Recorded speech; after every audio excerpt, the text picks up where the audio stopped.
যে ফলালাকে কেন্দ্র করে এত বড় ঘটনা, সেই ফলালাকে রীতিমতো আমরা চিনি, রোজ দিন মুখ দেখি। ওকে আমরা এই ধরনের কথা কখনো কোনোদিন বলিনি, বলাই হয়নি, এবং ওকে প্রথম থেকে বলা হয়েছিল যেটা মন্দিরের জায়গা, এখান থেকে উঠে যাওয়ার জন্য। ওকে ভদ্রভাবে ভালোভাবে বলা হয়েছে। আর ওর দোকানটা ভাঙচুর করা হয়নি, ওর দোকানটা শিফট করে দেওয়া হয়েছিল যে এটা মন্দিরের জায়গা, এখানে মন্দিরের কিছু জিনিস তৈরি হবে, তোমার দোকানটা নিয়ে তুমি একটু সরে যাও। এইটা জাস্ট কথা হয়েছিল। তার বেসিসে এত বড় ঘটনা ঘটেছে। তাহলে একটা ফলালার যদি এত বড় দৌরত্ব হতে পারে, একটা ফলালার জন্য এতগুলো লোক শয়ে শয়ে চলে এলো, আমাদের এলাকায় আমরা থাকতে পারছি না। আজকে আমাদের এলাকায় আমরা সেফলি বেরোতে পারছি না। কত আমার চেনা জানা, আমি নয় বাড়িতে এখন থাকি, আমার ওয়ার্ক ফ্রম হোমের জন্য আমি বাড়িতে থাকি, আমার এরকম অনেক কলিগস আছে যারা রোজ বেরোতে, তারা বেরোতে পারছে না। সেই জন্যই জিজ্ঞাসা করছি, সেই জন্যই আমার এটা সাধারণ মানুষ হিসেবে আমার এটা প্রশ্ন যে এত সাহস, এত পাওয়ার এরা কোথা থেকে পাচ্ছে। পুলিশ এখানে খুব বেশি হলে 15-16 জন পুলিশ ছিলেন সেই মুহূর্তে, সমস্ত স্টাফ মিলিয়ে খুব বেশি হলে ধরে নিচ্ছি 20 জন ছিল, কিন্তু তারা তো এসছে শয়ে শয়ে এবং রীতিমতো ইট পাটকেল মারছে, ইট ছুড়ে ছুড়ে মারছে, মন্দিরের ভেতরে ইট মেরে মেরে ভাঙচুর অবস্থা, এবং সেই ইটের আঘাতেই আমার দাদা ইনজিওর হয়েছে। তাহলে বলছেন এখানে পশ্চিমবঙ্গের মতো জায়গায় দাঁড়িয়ে হিন্দুরা এখন বিপন্ন?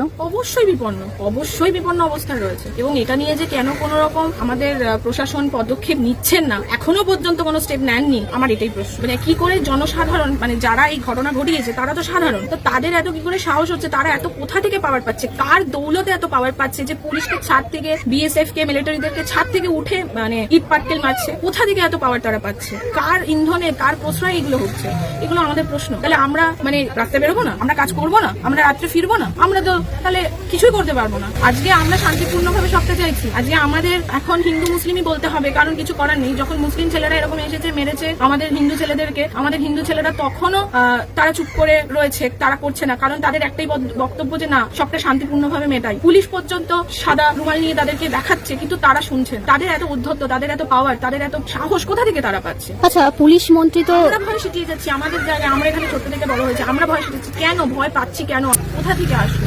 পশ্চিমবঙ্গ এমন একটা জায়গা আমরা অন্তত জানি যেখানে সবার সমান অধিকার, তাহলে সেই সমান অধিকারের অধিকারটা কোথায়? আচ্ছা, বলা হচ্ছে যে নাকি জয় শ্রীরাম বলতে বলা হয়েছে। কিছু বলতে বলা হয়নি, এটা পুরো মিথ্যে কথা বলা হয়েছে। অন স্পট ওখানে আমরা বাজার করতে গেছি এসছি, ওখানে কোনো এই ধরনের সাম্প্রদায়িক কোনো স্লোগান দেওয়ার কথা বলাই হয়নি।